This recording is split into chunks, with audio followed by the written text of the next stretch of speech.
Welcome to episode 8 of the Buckeye Bar Guys. I'm Mike. And I'm John. We are here on Buckeye Bar Talk, the network. How you doing tonight, John? I'm good, Mike. How are you doing tonight? Pretty good. Tonight's, we're Wednesday here. It's the 23rd. The weather's been, we've been going from really cold nights to temperatures picking up. It's, September here, getting into October, so temperature-wise, it's like a little bit starting to kind of head that way. A little cooler than a lot of Septembers that I remember. But it's, like I said last time, it's nice to get some cool weather. It's been a really hot summer, so it's not bad. We're getting ready for fall, so it's always, like I said, it's good to get some cool weather in there. Like a little bit colder than what I normally remember September's being, though. But all in all, it's pretty good weather. It's not like it's overly rainy or anything. It just feels like fall out there. Yeah, definitely. So before we get into tonight, we have a big show for tonight. Just wanted to remind everybody we're going to have our links down in the show description. So just remember to follow us on all of our social media feeds. And if you're listening to the podcast on the podcast network of your choice, just if it asks you to give us ratings, please give us a good rating. Leave comments if they ask you to give comments. And if you're watching us on YouTube, just remember to subscribe to the channel. We love subscriptions, and then give us our likes, give us comments, make sure you're getting the all notifications. We actually did have a comment on our last video. Let me pull it up real quick. From our episode 7, so our last numbered episode of Buckeye Bar Guys. So I thought it was a pretty good comment. It comes from Will Unhinged. Basically, we said, what's your guys' thoughts on people already saying Ohio State doesn't deserve to be in the playoffs because they only played 8 games? Go Bucks. So basically, I responded back to this. Thought it was a great question. I have been seeing some of that too. I know you have also. Right. And basically, my response to it was that, it's kind of funny. It seems like you kind of see that some of the comments are coming in from the Southern schools, mainly the SEC schools, and then Clemson fans. These are fans of schools down in the South, Southeast, and some Big 12 is also thrown in there. I think they are getting a little defensive because I think they know now because of the Big 12 schedules that they're going to probably need some help, and the Big 10 does not help them getting it back. But the funny thing to me on some of the other responses from, you see fans from Alabama and Georgia and Clemson and all these schools, the Floridas of the world, that every year they always come up with the excuses of why Ohio State shouldn't be in the playoffs, but then they will tell you every other sentence out of their mouth as how Ohio State can't compete against an SEC school. Right. They would go 500 in the SEC. I mean, forget about even winning the SEC. So I always find that I always kind of laugh at it that for fans that don't think we have a shot in hell at beating them, that they have no problem, or they always throw it out there how we don't deserve to be in the playoffs. No desire whatsoever to play us. And I don't know if that's more so they don't want Ohio State in the playoffs or if they really want a second SEC team in that badly. But this was a great question. Now, I had said on our little Skype call that we had the other day that I truly felt Ohio State was in even with one loss, as long as it was, a good loss at maybe Penn State, not by a lot, and if they showed reasonable control of most games, and also if they won the Big Ten title. So I'm not going to necessarily double down on that. I mean, I would think about it. Undefeated is for sure they're in. One loss you get iffy, but with the conference championship, assuming that you don't have a Big 12 team that goes undefeated, or that you don't have some SEC team that really, the top 2 SEC teams definitely they need to be in. I still think one loss, as long as it's a close game, as long as it's a good one. If you lose to Rutgers, then you don't deserve to be in the playoffs. That's not happening. We all know that that's not happening. Yeah. But you lose to Penn State, lose a close one, still win the Big Ten title.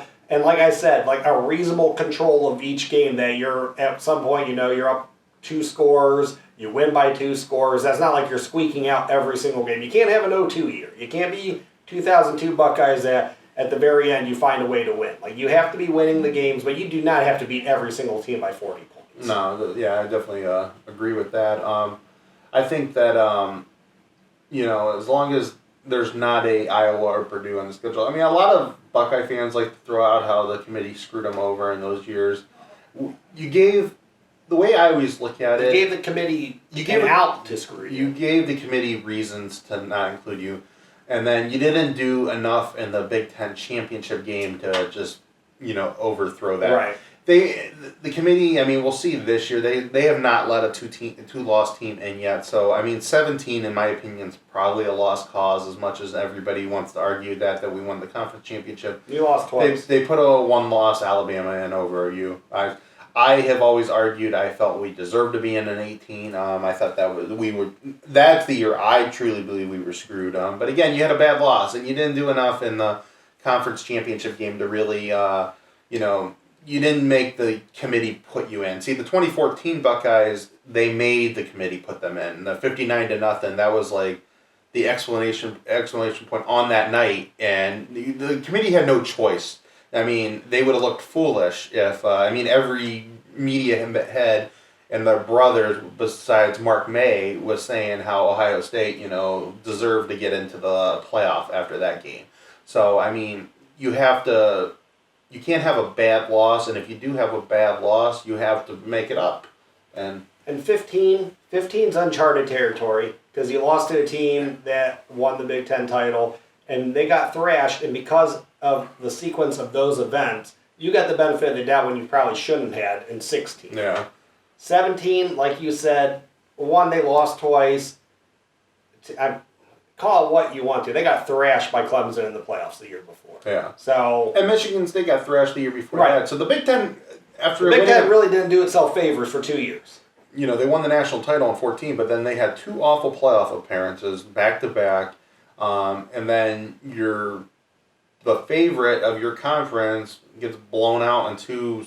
I mean, I've joked around about this, but it's true.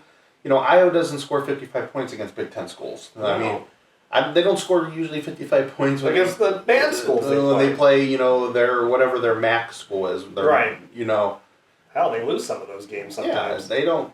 They're not. Ferentz's teams are never built to score that many points in a game. They're ball control games that rely on, defense, running the ball, and throwing the ball to tight ends. When you think of that, you don't think of, hey, we're gonna go out and score 55 points. It's like perpetually stuck in trestle ball. Yeah. True.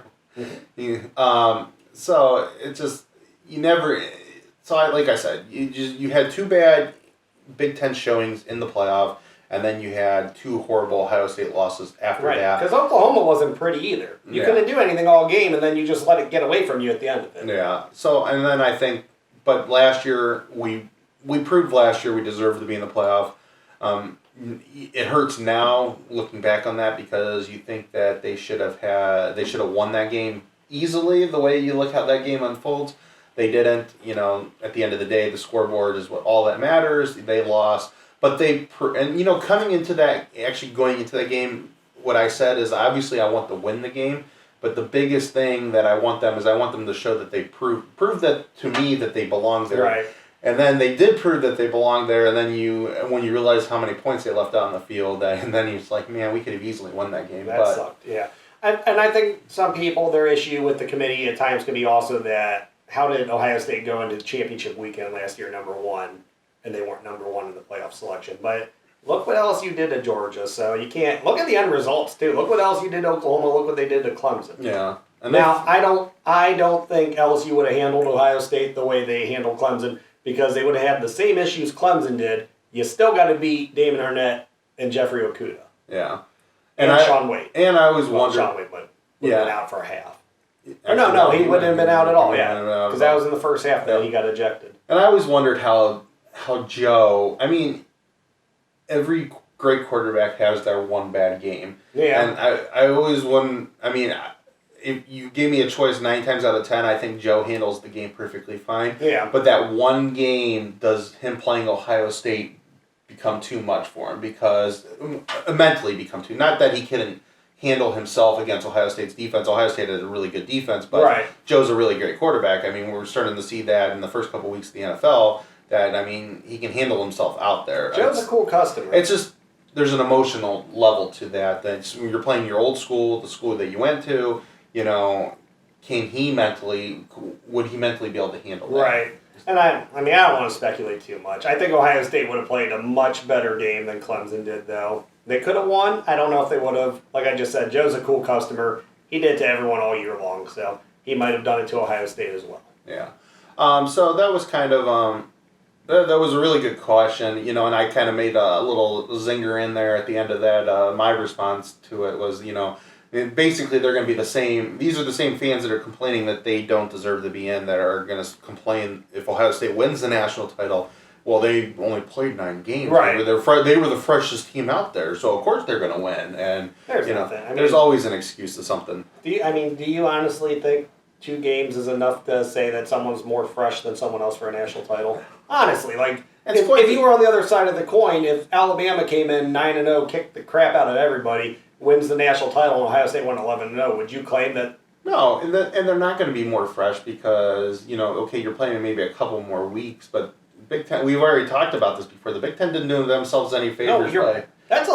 And you're playing 11 games in a row. You're playing all conference games. I don't care how easy your schedule's supposed to. You got to beat the teams that are in front of you, and you still got to play. The SEC gets buys. Yeah, you're still playing Franklin and Penn State. You're going to have to play your arch rival at the end of the year, which I don't care how bad we've kicked the crap out of them the last couple of years. That's still an emotional game. And they still have NFL guys on their team. Well, look how hung up we were last year at Wisconsin. The second half, the first half of the game in the Big Ten title, they were sleepwalking through it. Yeah. I'm not saying that Wisconsin didn't have a good game plan. Wisconsin literally looked at their film and was like, all right, this is what Ohio State did to us, so this is what we're going to do back to them. Right. But Ohio State was sleepwalking in that first half of that. They threw out some, curveballs, some wrenches into Ohio State also that you don't think Jack Cohn's running like that in the first half. No. I don't care if Mel Tucker's new and stuff. I know the type of coach is. He's very much on. He's going to have a lot of the similar mindsets that D'Antonio has, and that's a physical game. And again, I don't care how much we've beat up on them the last couple of years. That's a hard hitting game. Last year that was one of the hardest first halves that I've seen Ohio State play all year. Last year, right? That was a very physical game early in that game. So and then you're talking. Usually, you get a few weeks that you get to rest from championship weekend to your playoff game.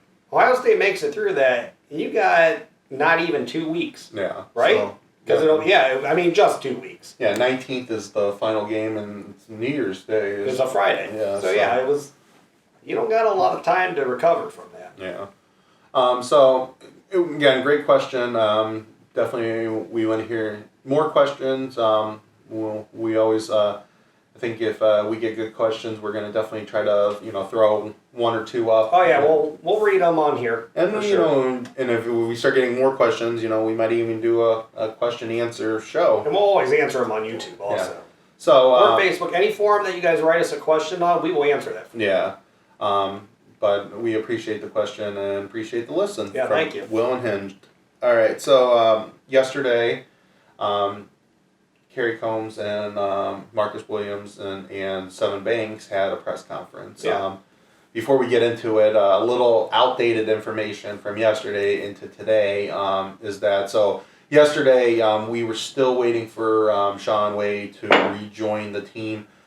Basically, the way Kerry put it during his part of the press conference was that he hadn't officially passed the testing protocols. He had to get back onto the field because, he was away from the team. So I think he had to do some tests and probably sit out a little bit. But as of today, he's back on the field. So, that's where it's outdated. He threw out there on Sean Wade himself on Twitter that he was glad to be back.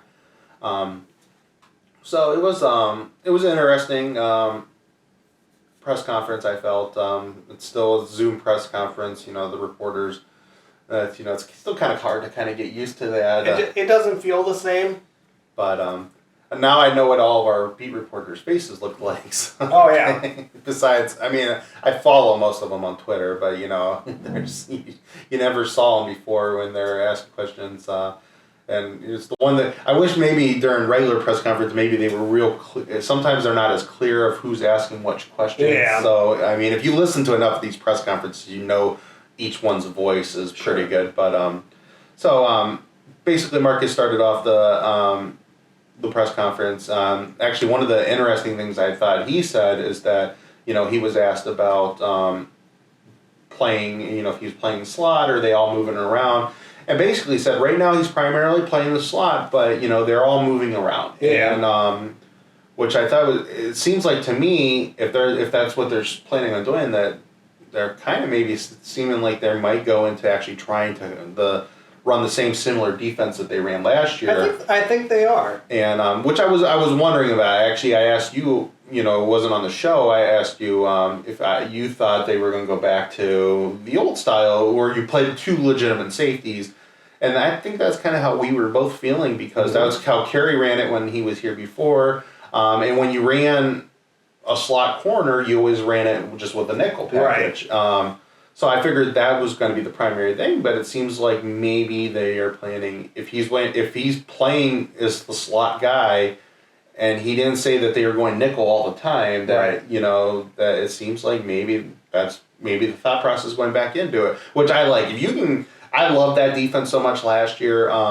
It's not the easiest defense because you have to have three legitimate corners, and that middle corner has to be able to hit. He has to be a thumper. Because, and Sean Wade's a thumper. Yeah, because you're basically taking place of the strong safety. So, right. I mean, that's important. You have to have somebody that can hit. So, just kind of your thoughts about that. I took the same thing from that as what you did. Kerry kind of alluded to it also.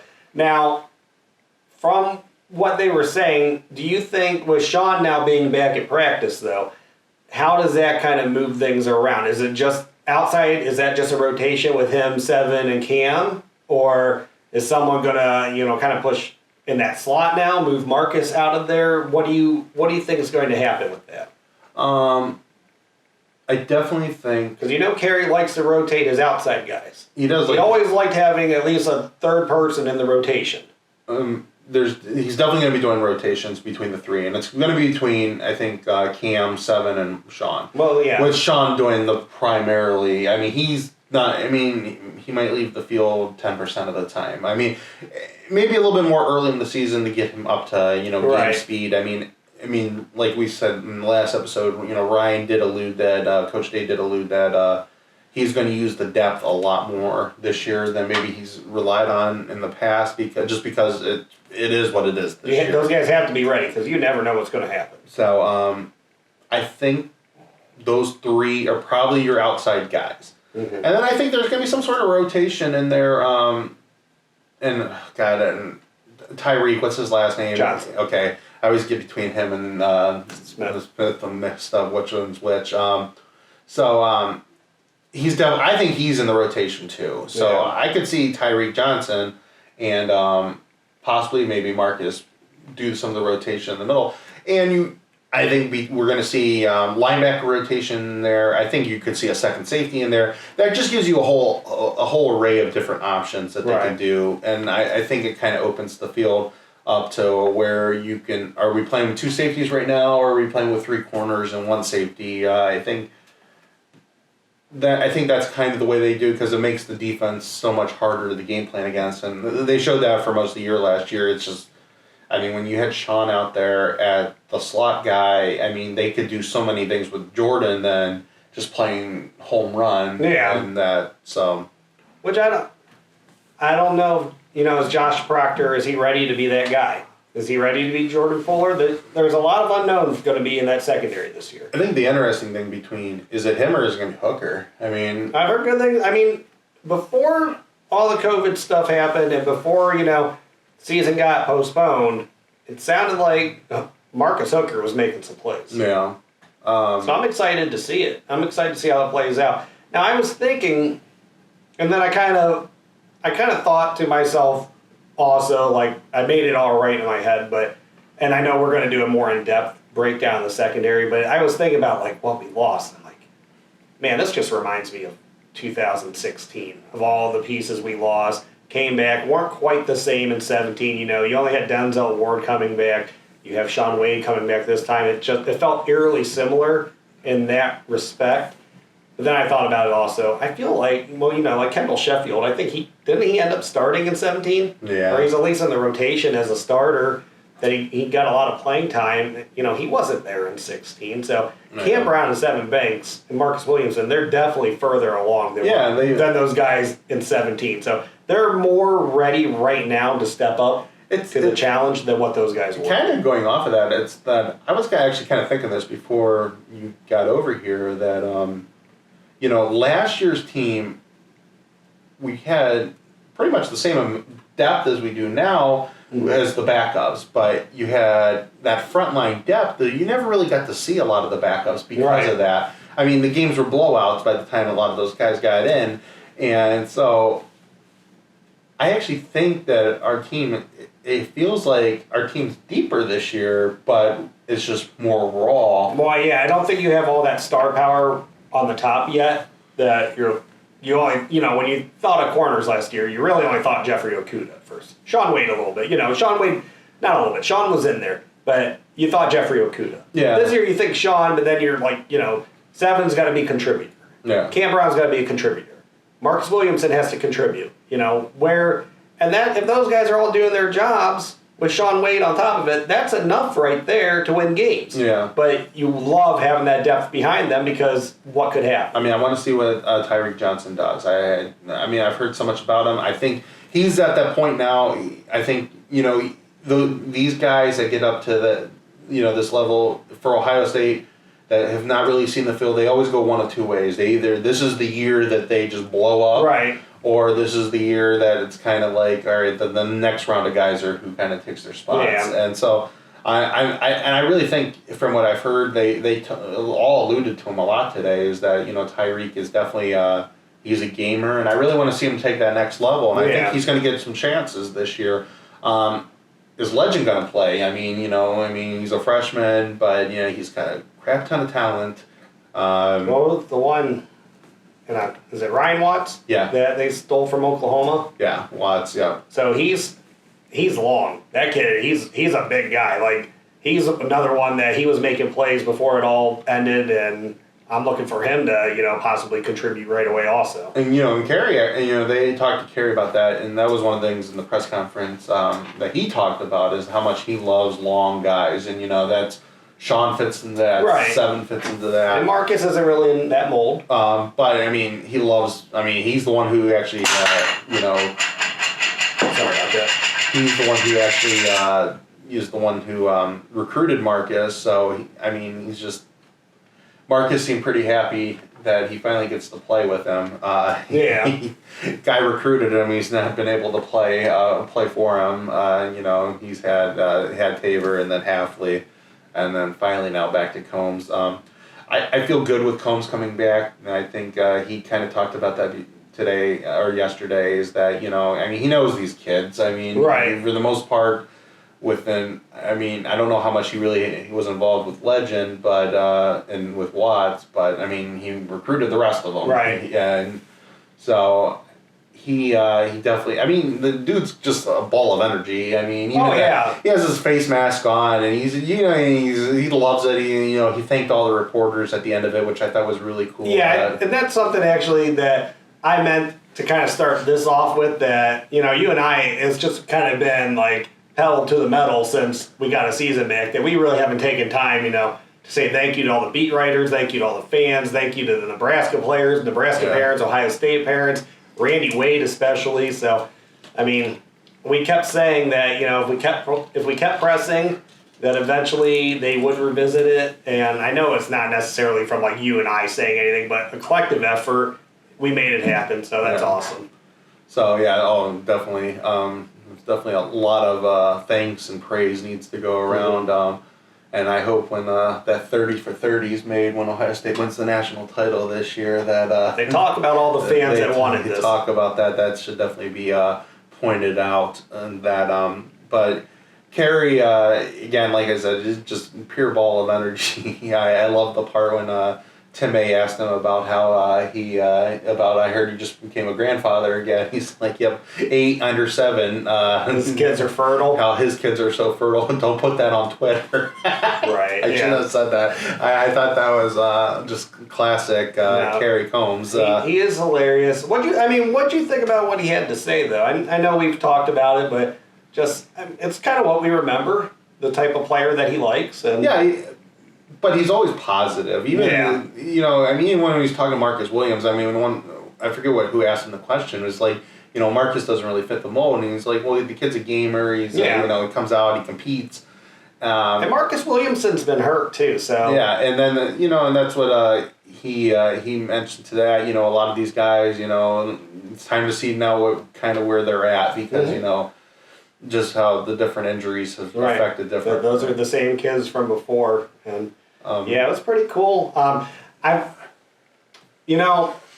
always liked Kerry Coombs. I felt like first, because I haven't heard him, talk for a while, I'm like, oh man, we got so spoiled with Jeff Hafley last year. If you remember just how great of an interview that guy was, just how insightful and how well spoken he was with all his interviews.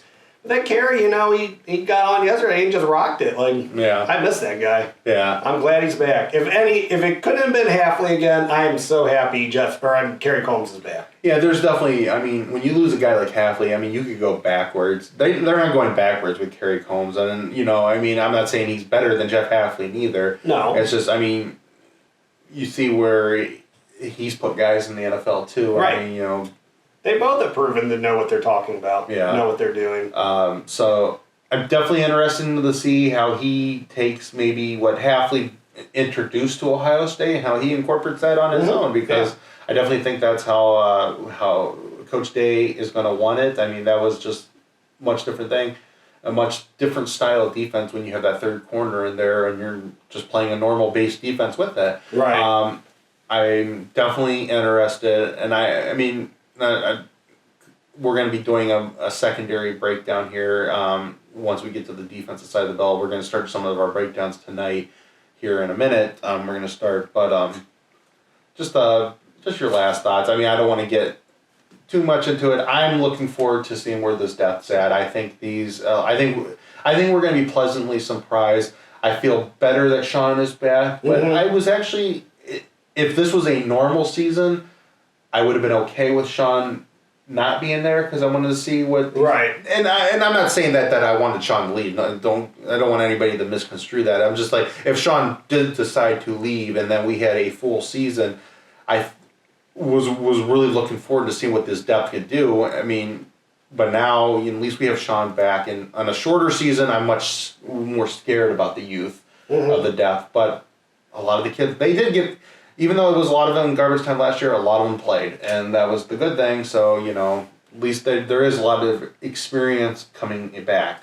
My final thoughts are, it kind of reminds me of going into 2017, which I just talked about. Much more confident, though. Sean, I don't know if I would say Sean's better at this point of his career than Denzel Ward was. Look at Denzel Ward in the NFL. So I can't necessarily say that, but I think Sean has the capability to be just as good as Denzel Ward was in 2017, and the guys that are stepping into those other spots, they've been in the system longer. They've had the reps, so I think they're more ready to take over than what our corners were in 2017. So I'm excited for it. I think they're going to be fine. Of course, you would love to have, Jeff Okudah back. Who wouldn't want a Jeff Okudah on the team every year? But that's not realistic. You got to lose them every now and then. Now you just need the next one to step up. Yeah, well, who's the next Jeff Okudah? Who's the next Jeff Okudah, exactly. All right. Or who's the next Damon Arnett? Who's the one that we said for 3 years that, oh my God, get this guy off the field, and then you can't even throw on the guy. Yeah, just proves you wrong. All right, so we're going to start doing some of our breakdowns tonight. Sure. Offensive side of the ball.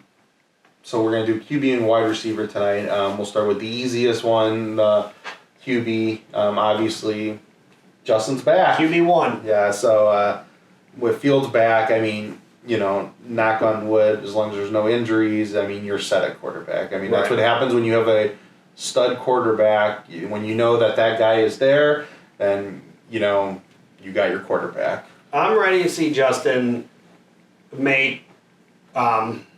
He did so well last year, so I don't want to come off overly critical in any area of his game. Rewatching the Clemson game from last year, though, Justin threw one interception that was on him that he didn't read where Isaiah Simmons. Yeah. Oh my gosh, I can't. He didn't read where he was on the field, and then of course the second one to when he was throwing to Olave in the end zone wasn't really on him. Chris had broke his route and he fell down once he broke the route, but there was actually. Counting that one that wasn't really on him, Justin should have thrown 4 interceptions in that game. Yeah. One should have been returned for a touchdown early in the game. There was another one over the sideline. So just kind of sideline awareness when he's throwing the ball, because that's not a spot where you don't want to be aware of a corner streaking back the other way, because you're going to give up touchdowns that way. Now, he had a great year, and I have all confidence with Ryan Day as his coach that stuff's going to get shored up this year, but that's something I'm looking forward to seeing how he progresses in that aspect, reading those sidelines. Because we know he has the arm, he can make the throws, he has, a cannon in the intermediate game, he can throw a hell of a deep ball too, hard. Like, it's not just like that he can throw it far, he can throw the ball hard. So, legs should obviously be all healed up, he should be ready to rock and roll in the run game. So, yeah, I don't think you're really too scared in the quarterback department as long as Justin Fields is healthy. Yeah. Kind of going where I would like to see him to improve is I just want to give him his pocket awareness just a little bit better. And, I love him that he didn't take a lot of risks last year, that he's a smart quarterback in that thing.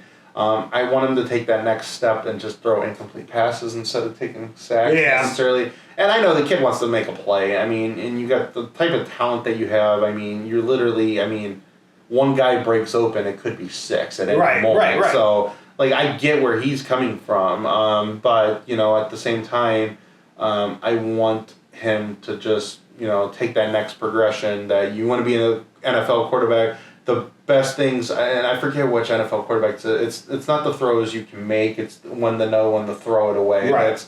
It was a Peyton or a Tom Brady. Somebody said that, and that's not the exact quote, but it was basically, that's what makes the NFL quarterbacks from the college quarterbacks is, we can make all the throws too, but, it's when, you got to throw the ball out of bounds because, you just live to play another down. Yeah. And, so I want to see him make a little bit better on that. Not that he never threw interceptions, but I want him to take that, take the sack. He did put him a lot of 2nd and 3rd and longs last year. Yeah, I know what you're saying when he turns his back and starts going the opposite direction, running the other way down the field because he's trying to get away from someone so he can have time to make a play. That they ended up sacking him, and then you put him into that long down situation. And then the other thing I kind of wanted to work on, and then this is not an every time type of thing, sometimes he would just get in love with the deep pass. And it seemed like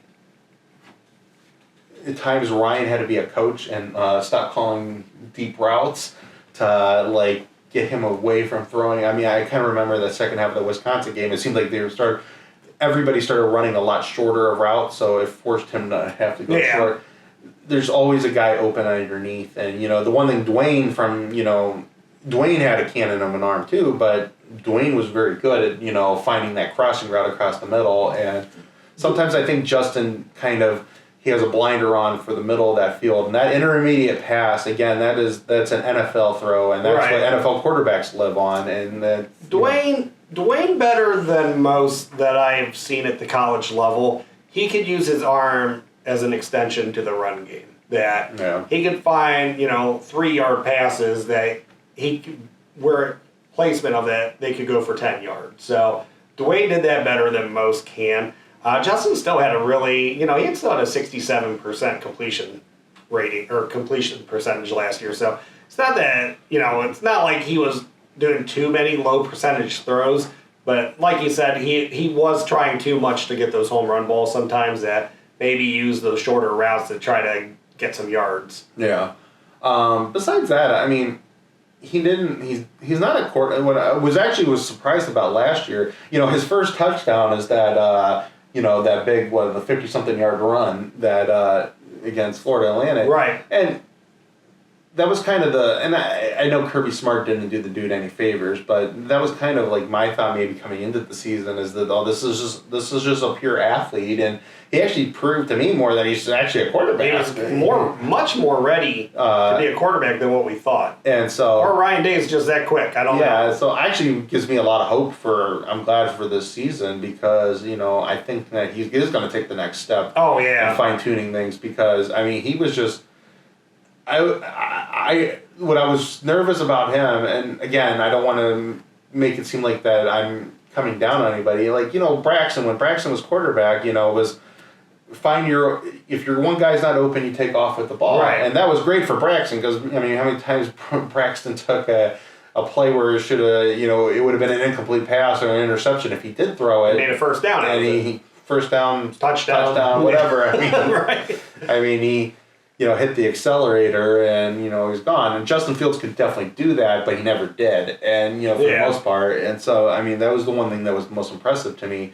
And now I just want to see that the couple little things. He doesn't have any glaring weaknesses. It's just those couple little things. If he fixes those, he's a top 2 NFL draft pick. Oh, easily. Now, with Stroud and Miller, the backups, just before I give him my initial thoughts, what do you think? Last year was kind of weird. We didn't, even though we had 2 veterans, there's it's kind of another weird thing with kind of when we were talking about the secondary earlier. You actually had veterans behind him, but there's part of me kind of feels better this year because even though they're pure raw rookies, the freshmen, that I don't know, maybe it's just I think they have higher ceiling with their talent. Well, and nothing against Chris Chuganoff, but yeah, both of them have a much higher ceiling as they're both potential NFL prospects. They have much higher ceilings than what they had last year. Gunnar Hoke, I don't think anybody would think Gunnar Hoke's really, a threat to long term that he would be like an NFL starter or anything like that. I think we all know that. Why would you transfer to be a backup? Yeah. It doesn't make any sense. So I think that just right there says all we need to know about him. Could he be a great backup? Sure. And who knows? Maybe he's ahead of where the other 2 are right now, that he's going to be the first one we see off the bench because he needs to have the more valuable reps out of everybody for this year. So we'll see who comes off the bench first, in a game that's getting out of hand, or even just to get some reps to see who Ryan Day's going out there with. I'm interested to see that, or at least, when the depth chart comes out to see who he's listing as his backup quarterback. But yeah, I agree with you. I feel much more confident having Stroud and Miller. It seems like we have on that team. It seems like we have just maybe a more potential in the quarterback room, right? Just in case something happens. Absolutely. Now, the one thing that does hurt them though is that the lack of spring. So there's something I don't want to rely on. And that's where Gunnar could get possibly more reps because Heasley's been in the in the program for the last year.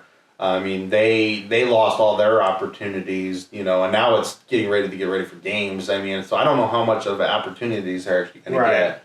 And I know Jack Miller, I think he was coming off an injury last season. Yes, he was. So, interesting. I definitely like both of their potentials. It'll be kind of interesting. This is going to be kind of,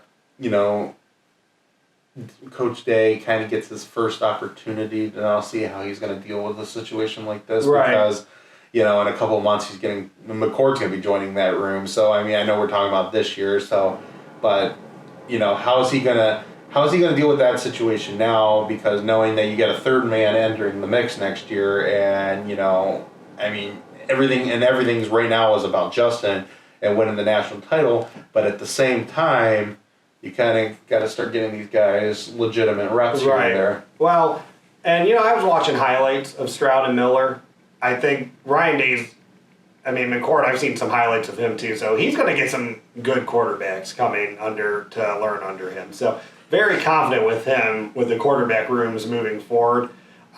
Just real quick, things that stood out to me about these two watching their highlights though is just how they can identify space so well. They're both actually really good at it. You can tell that they've both been throwing the ball for a long time, that they weren't athletes. C.J. Stroud, actually, the first play in his highlight film was him taking off on a scramble. I'm like, well, I thought this guy was, more of a quarterback than this. And he tried with his legs. He put himself in positions that these are plays that till he gets stronger, he would never make it at the college level. He's not going to make it against better athletes. Yeah. But just his throwing, his awareness, even him, I was more impressed with his arm talent than Miller's. And that's saying something, because Jack Miller was making great throws in what I was watching. Stroud, how he could identify where, space was, and he would put the ball where only a receiver could catch it. So he would... he back shoulder throws in high school. I mean, these are things that just you don't think of. And he was doing them off the line of scrimmage that he knew exactly where he needed to place the ball for his receiver to be the only one to have a chance to make a play on it. Jack Miller was very much the same, maybe not quite as impressive, but he made a lot of plays. I think he had a little bit more zip on his intermediate passes. They both made good intermediate throws. Like I said, they identified when they had those openings, identified it very quickly too. The one thing about Jack, which I'm not sure if it's a positive or not, I saw him going over, a lot of times he went up top over a deep safety that was helping a cornerback that I'm not sure when you're playing better competition that guy can't pick the ball off. So. Yeah. But those are all things he's going to learn. And again, they'll get better with it. And I mean, a lot of that too is that's just kind of actually having to make those mistakes at the next level. I mean, it's when you can throw further than anyone else. I mean, it's the same thing with every other position on the field. I mean, you got to learn from it. Top level high school talents. I mean, they're playing against kids that are nowhere in their leagues. It's kind of the same when you get to college. That the top level college talents and playing against kids. I mean, it's more similar than you are in high school. Then eventually you all get to the league, and they're all the same. Yeah. So it definitely, I watched a little bit of Miller and Stroud, some of their highlight tapes the other night when I was putting some of the stuff together of what we were going to start with when we were going to start with quarterbacks. I definitely see a lot what you said. I do see that they both definitely, I think they see their spacings pretty well. They go through progressions quickly. It'll be interesting to see how they do how they shed some of their I'm the best player on the field high school type thing going into college. All right, so quarterback. I mean, it was the simple one. Feel safe. Now, who are the guys Justin Fields are going to be throwing to? That's getting exciting by the minute. That's like Christmas. This week, Gee Scott Jr. and Jackson Smith, Jigba Smith, they both got their black stripes off. And you still got Julian Fleming and it's Mookie Cooper. Mookie Cooper. Yeah, they're as freshmen, and I've seen. I mean, Fleming's a big dude already. And it's And I was watching his highlights. That guy, that guy's probably been jacked since he was in 8th grade. I watched in high school, he was a man playing with boys. So yeah, and then you only have a guy named Chris Olave and Garrett Wilson, open every play. And Garrett Wilson are coming back, and they're moving Wilson to the slot. Only put him on a disadvantaged safety. Yeah. So, and then I'm looking forward to seeing Jamison Williams take his next step. Cam Babb's supposed to be healthy finally. I want to see can Cam Babb finally produce now that he's healthy. So, I mean, that room is so freaking deep. And the best part about it is you got what we've seen the last 2 seasons, you have a legitimate coach now coaching these guys. I mean, this isn't, Smith anymore. That this, he is just, he's not only he's a great recruiter, but he's a great coach. He's a phenomenal coach. Well, we call this an embarrassment of riches, is what this is. So you lose Ben Victor, Austin Mack, and KJ Hill. KJ Hill, and somehow I feel like the room has the potential to be better this year. Yeah. And the thing, because you're just, now you got Olave still there. Mm-hmm. And we've seen the last 2 seasons what that dude can do. Right. Garrett Wilson, I mean, if he didn't impress you last year, I don't know what you have just your levels of being impressed are just beyond me because I mean the dude made some. You're too hard to make happy. I mean, the dude made some veteran secondaries look stupid. But he had what? He had 5 touchdowns. I think he had 40 receptions, close to 500 yards. Like, he didn't just have, like, it wasn't just highlight catches with them. Yeah. Oh, no, he grinds it out. He makes tough catches. I mean, he's already picking up the Ohio State mantra to go block. I mean, I saw him make a couple big blocks last year down the field. So, I mean, he's got just a toughness about him that I love. And he does. He's going to be he's the next big thing. Yeah. And it's kind of shocking to think, but, I mean, he has a higher ceiling, I believe, but could this guy actually be better than KJ Hill? Yeah. I mean, he probably has just as good as hands. Probably a better athlete. I mean, the only thing on him is he's not going to play as many seasons as KJ did. No. I mean, he is in no way a threat to challenge the receptions that KJ has. But that's what you get. You get a 5th-year guy who decides to stay. You get records like that. Playing at a high level. I mean, he could have went in 18. Yeah. He would have been drafted in 18. This will most likely be our last season with Olave, but nothing better for these rookies, these freshmen coming in with having such veterans in front of them. So now they're going to, they have a veteran coach in Hartline. Mm-hmm. They have veterans in front of them now that have been in the system, Olave for a couple of years, Wilson and Williams for a year. Bab's been there for a while. So, they get to learn under these guys. Yeah. And the cool thing about like receivers is that you have your veteran guys that can take they can do the every down wide receiver things. These freshmen are going to come in, they're going to make plays this year, and and what's going to be great about it is that's all the coaches are going to expect out of them. And these guys are going to get put in as like just go do you right now and go score a touchdown, and that's what I kind of like about that. You have a room where they can actually just go out and make plays because you've got the guys in front of them that can do the gritty, the dirty work. Yeah. And and they can just they can kind of ease into being where we expect them to be in a year or two when they get all the the terminology and what they need to actually be doing, running the routes, and it's kind of like, Coombs, he kind of, brought up in his press conference, these guys, they don't know what they don't know. And that's right. Kind of the best part sometimes about being a freshman is when you don't know what you don't know, you can kind of just go out there at times and just make plays. I mean, you can tell, though, conceptually that G. Scott Jr. and Jackson Smith and Jigba, they caught a lot of passes in high school. You can tell that these guys, they're more, I don't want to say further along, but I think they're definitely more comfortable with all the ins and outs with receiving as opposed to maybe a Julian Fleming that came from, the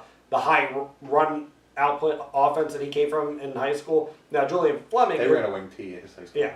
He's a freak, though. So, that guy, he's going to be good. He might need a year, really, to start going towards that ceiling. But he's going to make plays as a freshman because he is just that talented that that's something he's going to do. I mean, look at the guy. He's like faster than everyone else, but he is built, man. Yeah. On Jackson, was it a playoff game last year, or was it? It was like every game. It was a regular. He scored 6 touchdowns in one game and had like 300 yards. Yeah, I thought it was a playoff game. He was over like 200 yards all the time last year. That guy was amazing. Yeah, so I mean, he earned a 5th star. I'm looking forward to all these guys, and then you got a dude like Justin Fields throwing it to him. It's just, I mean.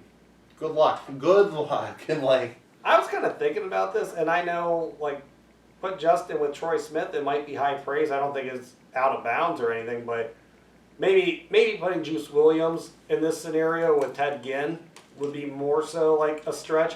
But I really could see like a kind of 2005 even more high powered. But you got your Olave, that's Holmes. You got Juice, that's Teddy, and Garrett Wilson's Gonzo. Like. Yeah. I could definitely see it. These guys are so talented. Yeah. And, actually that's kind of a good just comparison. I mean, the last couple of years we've had good receiving rooms. I mean. Oh, sure. Deep, too. They've been deep. But I don't know if we've had a better room since just top level guys since that '05 receiving core. I think there's a lot of recency bias, and I don't think people remember how good that group was. Yeah. I mean, when you have Santonio Holmes, Ted Ginn, and Gonzo, go back and watch that '05 Notre Dame game. Oh, sure. I mean, but top three, I can see where it's comparable, but top to bottom, we've never had a room like this. Oh no, this is crazy. Well, because we've never had a recruiting class like this, No. and then next year's recruiting class, and depending on if we get the kid out of Washington and Mecca, I mean, it's gonna be years to come. I mean, this is wild right now. Yeah. Like, Yeah, you're not. I don't know. I mean, Brian Hartline keeps it up. That's awesome. I don't know if we'll see a stretch like this for a long time. This is, like you said, this is wild. yeah, definitely. So, any last thoughts on those? I'm super excited. I mean, like I said, you lost a lot. You lost a lot of production out of the room, and there's a chance you could be better this year. So I'm just so incredibly excited to see how these receivers do. And if something, if worst case scenario, if you do get that horrible injury, you feel confident with the person getting backed up. I mean, of course, if Chris Olave, knock on wood, nothing happens to him. If he gets hurt, you're not excited about it. No, You're definitely you're in a worse spot that next day than you were with him in there, because even as talented as those freshmen are, they're not as good as Chris Olave right now. No.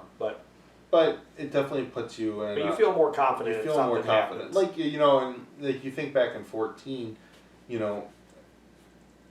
and nothing against Evan Spencer. I loved Evan Spencer. Jalen Marshall. I mean, I ended up really liking Jalen Marshall, but you get really nervous if something would have happened to Devin or to Michael Thomas. But like right now, even if something did happen to Olave or it did happen to Garrett Wilson, there's at least, unless they prove me wrong, there's so much like just real potential that those freshmen can bring to the game, and there's so many of them, and they're all high level kids that you think that you're going to nail at least one of them can be plugged into play. And I know Jalen Harris and Elijah Gardner, like they haven't gotten a lot of playing time in their careers, but they've been there. They've caught passes this entire time. So that's, again, something that, worst case scenario, if one of those, young studs aren't ready to go, at least you have people that have been in the room for a long time. Yeah. All right, so we're going to move on just quickly. So the SEC does start playing football this week. Yeah. We're not going to touch on any really the other conferences. There's more game cancellations this week. Who would have time to talk about other football if you're talking about the SEC? Yeah, what else matters? The wonderful SEC. But, at least we do get some, should be some decent games on TV this weekend from teams that are at least, have some... So we're just going to run down the list. So the noon games are going to be Florida and Ole Miss, and then Kentucky and Auburn. Definitely looking forward to Lane. What if Lane beats Florida in his first game there? I mean, I don't think there's a prayer that he can beat Florida. I don't think his team's talented enough to beat Florida right now. But I'm not. Wouldn't that be something though? I'm not sold yet on the Florida as high as everybody's rating them Florida yet. And, since Urban left there, I can't buy into Florida. There's always some just glaring weakness on that team that they're just incompetent in one area of the game, that it's just too much. It makes them so one-sided when it gets to a big game, that that they're not going to win that when they get someone with equal or more talent that can do multiple things. I can't think of who was the coach before McElwain. It was Muschamp. Muschamp. Okay, so your proud coach of South Carolina. Yeah, who's doing wonders for them, by the way. Yeah. Like why? I'm sorry to go off on a tangent, but why do these teams? Why would you give a failure a shot at another D1 school? Like, you got to have a better option. Especially in your own conference. Right, in your own conference. You should have seen how the bad same side of that conference, like the same division. You know how bad of a coach this guy is. He's not going to turn around your program. Why don't you go for some young and up-and-comer that, like, some D2 coach or FCS coach that shows that he's a winner, and you get better talent with him to coach. Like, I've never understood how coaches that are failures keep getting other chances. Yeah. Definitely. For major programs. You definitely agree on that one. So what I was going to say, McElwain, who was supposed to be an offensive-minded guy, he comes in and it just, again, seemed like Muschamp was still the coach there. Right. No offense Good and a good defense, though. defense. Good defense. And then I'm kind of getting the same vibes from Mullen. So, like, until Mullen Right. proves it to me that he's this offensive mind that I think he is. I mean, we saw him in Mississippi State. He was under Urban until he gets to where I think he could be. It just seems like it's another Muschamp. It just feels like they have the talent, but man, I don't know. They got to be able to throw the ball or something. I don't know what it is about Florida. They become so one-dimensional in these big games that their defense, it's like 2016 Ohio State against Clemson, that your defense can only keep you in there so long. I mean, any of these big games, Florida ends up getting stomped in all of them because their defense just eventually they break. You can't keep taking it. You can't be on the field that long and think that you're going to keep playing a close game or keep winning. Eventually, you're going to start letting touchdowns get in. Yeah. And then in the second game, so Kentucky, who's obviously got a benefit that they're preseason right now, or they're not preseason because technically we've had weeks of this year, but they're 22 because other teams aren't playing. So, I have this weird feeling Auburn's going to handle them pretty easily. I think, Auburn, they'll thrash them. I mean, I know Kentucky's gotten better recruiting over the last few years, but I just That guy's he's done a hell of a job. But That's still Stoops, right? Yeah, I'm pretty sure. All right, then. So we move on to the 3:30 and 4 o'clock game. So the 3:30 game is defending national champ LSU plays Mississippi State in the Pirate, and then Georgia plays Arkansas. I mean, Mississippi State, that'll be interesting to see, especially with how COVID's affected everything. I mean, Leach does not call the same type of offense as what was there before. So, oh no, of course, Moorhead was more of a open playbook, though, wasn't he? Yeah, he was more spread out than Mullins was. Yeah, definitely. He's so I think their systems fit. Maybe who he's taking over for, it's not going to be too terrible that with the shortened off season, but it's not going to help. LSU lost a ton of players to the draft, and they lose their best receiver who opted out. So that's going to be interesting to see how they look coming back. Yeah. And of the players they lost to the draft, you lost the Heisman Trophy winning quarterback that also set like almost all the D1 passing records. And I mean, let's also not forget how JV-ish their offense looked 2 years ago compared to how how much they looked last year. That was beyond varsity. They looked like a pro team last year. And they lose Brady's their coordinator. Yeah, so. they took some huge hits on offense. So yeah, it'll be interesting. I mean, of course, I love Coach O. I do too. I mean, Coach O is the greatest soundbite in college football. So if Coach O gets a repeat, that guy belongs. There is no retirement period. He belongs in the College Hall of Fame the day after that championship game. Yeah. That is how far I would bet against them repeating this year. Oh yeah, definitely. So then, I mean, Georgia, Arkansas. I mean, the only way this game is close is because it was Kirby Smart. I mean, it's just because of his unimaginative offense that he runs. But there's no way. Way too much talent. They're gonna kill Arkansas. Yeah.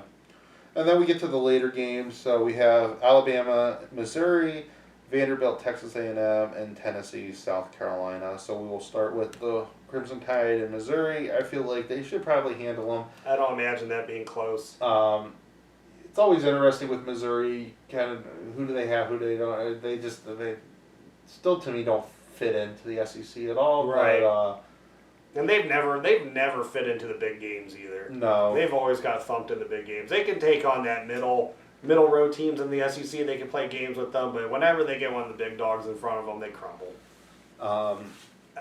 Alabama, I'm actually interested to see, and excuse me if I get his name wrong, Mac Jones is their quarterback this year. The guy that came in for Tua last year. Yeah, I believe that's it. I'm interested to see how he does this year because he wasn't, he didn't have the same allure to him that Tua did, so I don't know if he's going to be able to be as impressive. I doubt he will. I mean, Tua was a generational talent there, at least at the collegiate level. So I'm interested to see what he can do, though, and I know they got the transfer from USC, but I heard that he's not, I don't think he's ready to. He's not going in front of Mac as far as I know. Yeah, no, I that's what I heard too. It seems like it's right now that he's definitely farther down. So, I mean, Alabama, it would be interesting. I mean, Saban's recruits at Saban levels. I mean, they're still until they're consistently beating the SEC, they are going to be the odds-on favorite to win the SEC every year. Yeah, I mean, there's absolutely. no Joe Burrows in the conference right now, so Not that we know of, at least. I mean, maybe we'll be pleasantly surprised, but not that we know of. I mean, A&M Vanderbilt. I mean, that's going to be a laugh. Or I mean, Kellerman's still there at A&M, right? I believe so. I don't know. He is. Because he didn't graduate last year. I don't know. I think he's still there. Yeah. He's still there. So I mean, Jimbo, that should be a pretty simple game. I don't see Vanderbilt upsetting them. No, but Vanderbilt, they have those weird years where they're like, some games they're just super competitive, and A&M sometimes they just I say a lot of times I think A&M's one of the most overrated teams in college football. I mean, Johnny Manziel, he didn't even win that much when he was there. He won a lot of games, but they were better than 500. But it wasn't like they were national championship teams, and he propelled that team to a status that they have no business being at right now. No, they've definitely not lived up to that status at all. And then finally, my two most favorite fan bases in the SEC, Tennessee and South Carolina. And the reason why I say that is because Alabama fans, I have no problem when Alabama fans talk smack to Ohio State fans. It was fun in 2014, some of the smack talk that went back and forth between the two fan bases. I cannot stand Tennessee and South Carolina, and then their argument, and it's always those two fan bases. When a Tennessee or South Carolina fan talks to me and starts talking smack to me about the Buckeyes, being like, you guys are literally telling me right now what Alabama did and what LSU did. Right. It's like, what did you do? Well, they'll go back to 2000 and 2001 against the Buckeyes, the South Carolina fans. Like, two bowl games that South Carolina is thrilled when they get there. Ohio State, when they're at those low-level bowl games, No. and I'm saying what were the Citrus Gator Bowl? I don't even remember what bowl games those were, but they were something that Ohio State has no desire to ever play in. Yeah. So yeah, they did beat us twice. Two games that never matter. Two of probably the worst Ohio State teams in the last 20 years. Yeah. I would love to have seen South Carolina any year after that year beat any of Jim Tressel's or Urban Meyer's teams that came on after that. Well, I mean, your only chance is 11 against Fickle's team. Yeah. So, and then Tennessee fans, I mean, it's the Michigan fans of the SEC. I mean, they're delusional. Talk about... There's so many delusional fan bases down there. Just going off on, they still mention 1998. So, and then they'll tell you about, just how great they were. I mean, like, Ohio State, yes, we bad against Michigan State. If Ohio State makes that championship game, they kill them. I'm sorry. They would destroy them. T. Martin, and what have you done since then? Nothing. No, they made a handful of SEC championship games. I don't think they played a single one close. I'm pretty sure they got, their asses handed to them in each one of those. Anytime they played Alabama, I know they did. Yeah. I'm pretty sure Auburn got them too at one of their times that they won the SEC. So, yeah, you can't take them seriously. Yeah, so I just always get a big kick. It's always those two fan bases. I mean, Georgia fans, but at least Georgia fans are like the next step up. They haven't done anything yet, but at least they've made a playoff. See, Georgia, that's who I consider the Michigan of the South, but they have made a playoff. You do have a point there, so maybe Tennessee is more so, but Georgia's another one that you would have swore those guys have 10 national titles in the last 30 years. Yeah, exactly. I think do they even have one in 30 years? Maybe, did they got one in the early 80s? Doesn't Herschel win one, or... Oh, I don't know. I don't even know if they have that. So they're just, they're delusional. So many SEC fan bases are. You know what? I'll never talk smack to an Alabama fan, or I will, but I will never say they didn't deserve the championships, or I'll never say they have no room to speak, because Alabama's ran college football for the last how many years? Yeah. And the South Carolina fans, your guys are not even the best team in your state. So, and that team plays in the ACC. So. Fun fact that I learned the other day, and I don't know how I didn't know this or how I blocked this one out of my head. Some South Carolina fan tried to insult the Buckeyes that the Citadel has more wins against the two South Carolina teams than Ohio State does. I had no idea that within the last couple of years, like they told me it wasn't even long, the Citadel has beaten South Carolina, I think within the last decade. Yeah. How pathetic. That's an insult. Ohio State hasn't lost to a non-Power 5 school in 30 years. And who was that? It was BYU in a bowl game. Yeah, and BYU could be a Power 5 school. In 1990, I looked it up. Because I was curious, and every other, Big Ten team they've lost within the last 10 or 15 years. I think Wisconsin, might have been 03, so they were a little bit further back. But Ohio State was 1990, was the last time that we lost to a non-Power 5 school. So, yeah, the Citadel. Ridiculous. Right. So, at least with the SEC, we'll get some at least. You're getting more football in there. It's always a good None thing. of them have, knock on wood, we haven't gotten any SEC game cancellations. So, at least be looking forward to at least on Saturday. Yeah, that's disappointing. If you guys don't know yet, I'm sure you do, Notre Dame, they postponed their game or canceled their game this week. Yeah, so still be interesting to see how things go forward. Everybody in the Big Ten is still confident because, again, it's rapid testing of everybody, so it takes the whole contact tracing out of it. If you test positive, you get removed immediately, and as long as everybody else is testing negative, they can play. I'm very confident, guys, that if the Big Ten's not playing football this year, that means everyone else can't too. Yeah. So we're not going to run into what we had before, that we got to watch everyone else play and we're not going to be able to. If it gets to that point, that means everybody's postponed. Just to go on quickly with just a couple things before we wrap up with the last thing of the Super League. Just a couple things. Buckeyes in the NFL. We're not gonna have. It was a rough week, actually. Big segment.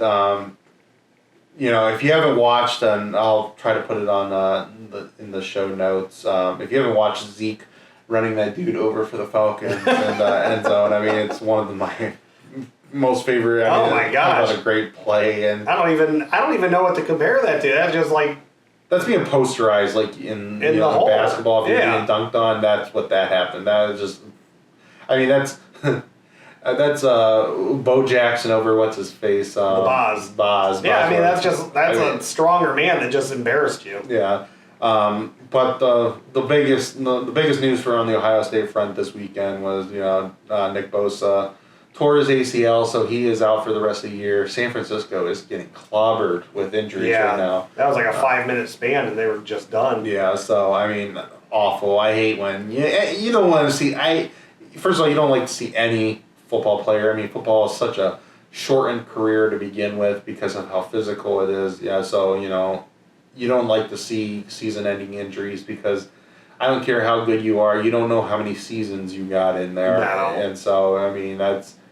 I know tearing your ACL now is not like tearing your ACL like 10 years ago or 15 or 20 years ago. There is a rehab that you can get back to play. But it's still, it takes it out of you, and and it always seems like it's still, once you start getting injuries, they start piling up on you a lot quicker as they go. And Nick had that horrible core injury when he was in Ohio State, and it's adding wear and tear to the body, and NFL bodies can only go so long. So Malik Hooker's had a couple injuries now. He ruptured his Achilles, didn't he? Yeah. Or at least that's the last I heard of it. And Paris, they said Paris didn't tear anything, but he's going to be out for significant. Yeah, he hurt his knee.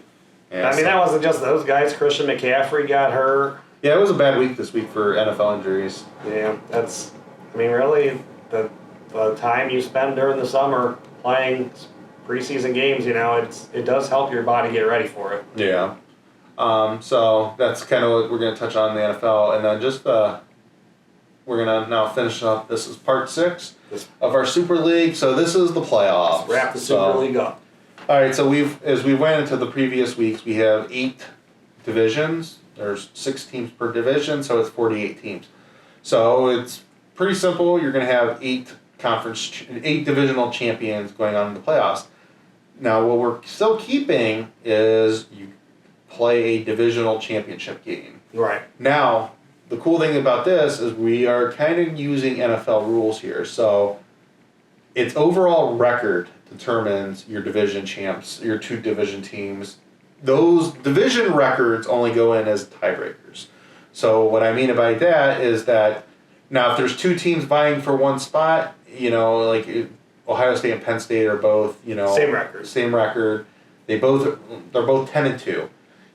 So they have the same record. They're both first place. One's first place, one's second place. Right. So it's a natural tiebreaker. Ohio State beat Penn State during the season. Ohio State is the they win they're the 1 seed. Right. And you play your home game, so it gets played in Columbus. That's how these are going to be played. Now, if it's a third team goes in, that's where your actual division record. So say Ohio State, Penn State, and Michigan are all 9-3. Those 2 are 3-2, and Ohio State's 4-1. Ohio State, the 4-1 puts them into the number 1 spot, and then the other 2, then your head-to-head decides that. So that's how that gets broken down. So there is one rule to the division games, the division championships. You have to be 6-6 to make it. Yeah. So because you have to have 7 wins to go into the playoffs. So if you're 6-6, if you win that game, that gives you your 7th win. Only winning teams can go into our 18 playoff. So that's the rule. If say Penn State, if they're 5-7, they can't get to 7-6. Right. So it's the next best team in the country, whoever that is, gets to go into that playoff. Gets to go in that playoff set, and only then after that, if you cannot find another team, does 5-7 Penn State get the possibly advance to go in. So that's the rule, and it's just because you hear all these. That still kind of makes it that regular season games still matter. You have to win. You can't just rely on just beating your division. You got to win these games. You got to come out and you got to win. Yeah. Plain and simple. Sure. So you get your 8 champions of your divisions. That goes into your 8-team playoff. So how it gets set up is pretty simple after that. And then at this point, you rate them 1 to 8. So 1 plays 8, right. 2 is 7. You're seeding then. The seeding gets at that point. Right now there's 6 New Year's 6 bowls, so that's the East way. Every year, 4 of those 6 are your quarterfinal games. The other 2 are your semifinal games, and then the national championship is a spot that gets picked. So and then those rotate. So 2 of the quarterfinal games from the previous year, they get bumped up to semifinals for the following year, and so on. So they'll be on a 3-year thing, all 6. So you'll have 2 years where all 6 of those, 2 of those years they'll be quarterfinals, and 1 year they'll be semifinals. And then you have your 4 networks. So the 4 networks, pretty easy how it gets broken down. All 4 networks get 1 quarterfinal game. 2 of the 4 get 2 of the semifinals, with the other 2 getting the following year. And then all 4 go 1 through 4. Who gets the the playoffs? One right. gets 1 year, the championship. One gets 1 year, the next year, and so on. That makes sense. So, I mean, it's pretty simple at this point. Really, the only caveat to get thrown in there is you got to have that. You got to be unless there's no other winning teams left in the country.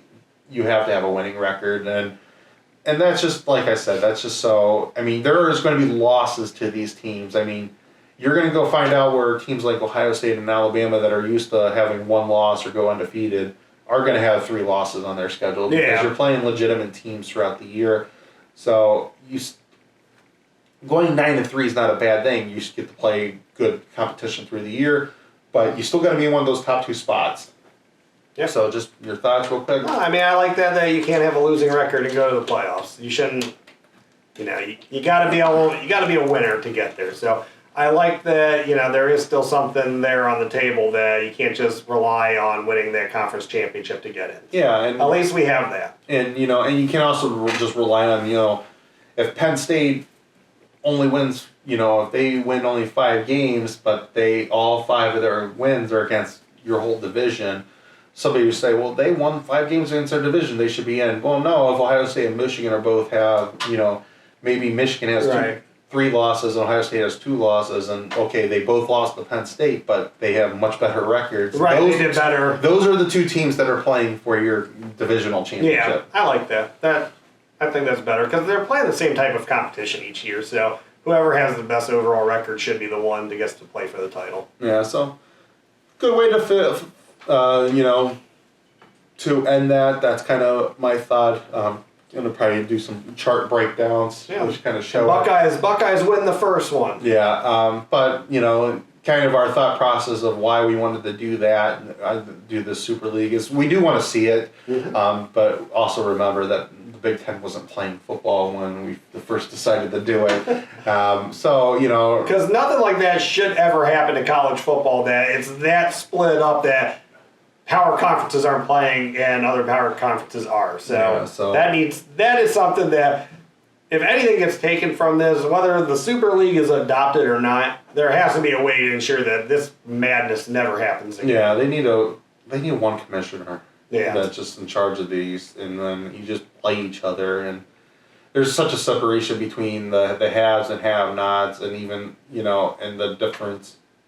Just the different what they're trying to get out of the seasons, and I think it would be better for everybody. The schools that are just in it to be in it. They don't really care how many games they're losing a season and stuff like that. They're not really helping your conference out, and this way, let's separate those teams so they're actually get to play a legitimate schedule for themselves too, and they might actually win their national championship, and Purdue could win a national championship in their whatever division that's in. So, that'd be the next division down. And that'd be awesome for those teams that don't really have a realistic shot, that they do get a chance now to win a national title. Yeah. So, like I said, they'll throw up some graphics to remind everybody who's all in it and stuff as we over the next couple weeks. Just like a remind everybody. So, any comments anybody wants to throw, I love debating that. That's just kind of a fun topic. It was a topic before we hit the season, so now it's full stretch on the season. So, any closing thoughts tonight? No, not really. I mean, just excited to see more games this week. We're going to see more practices coming up. We're going to, of course, get more press conferences with coaches, with players as the weeks go by. So I'm definitely excited to see what's going to go on with the Buckeyes. But no, I don't really, nothing crazy on closing thoughts. Go Buckeyes. Trying to think. I haven't really watched anything new lately. I was going to tell people to check something out, but I don't really have anything for.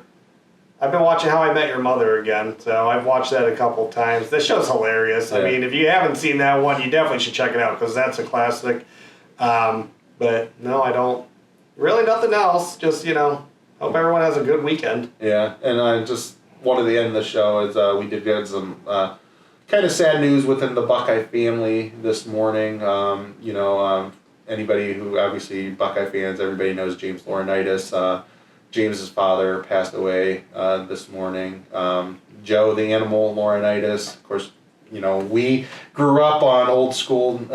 It was WWF then. It's WWE now. So I mean, we remember the Legion of Doom, and the Road Warriors. The Road Warriors before that. If the Road Warriors were not your favorite tag team in the '80s and early '90s, you, my friend, don't have a pulse because there was nothing better than hearing Hulk.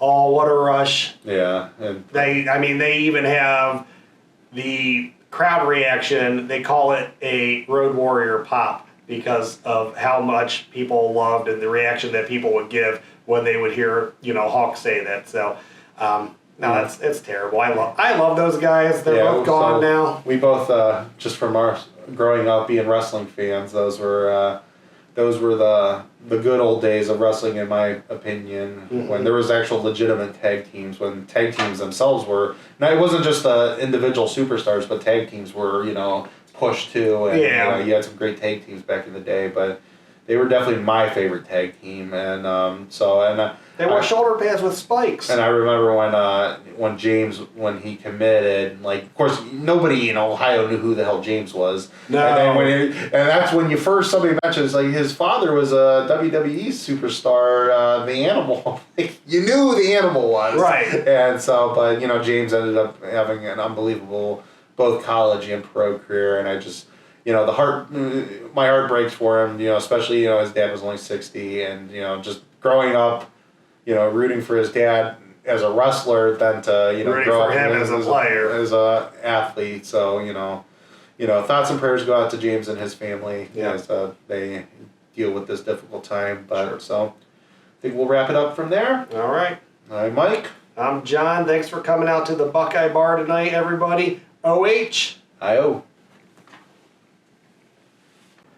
Well, thank you for watching here, the Buckeye Bar Guys, here on the Buckeye Bar Talk Network. Please subscribe to the network, and when you get the little notification bell, just hit that. Hit all notifications, that way you will get alerted when all the new episodes come up. Comment, like the show, and we hope you join our community, come join our bar. Like, comment, share. I'm John. That's Mike. We'll see you guys next time. Thank you.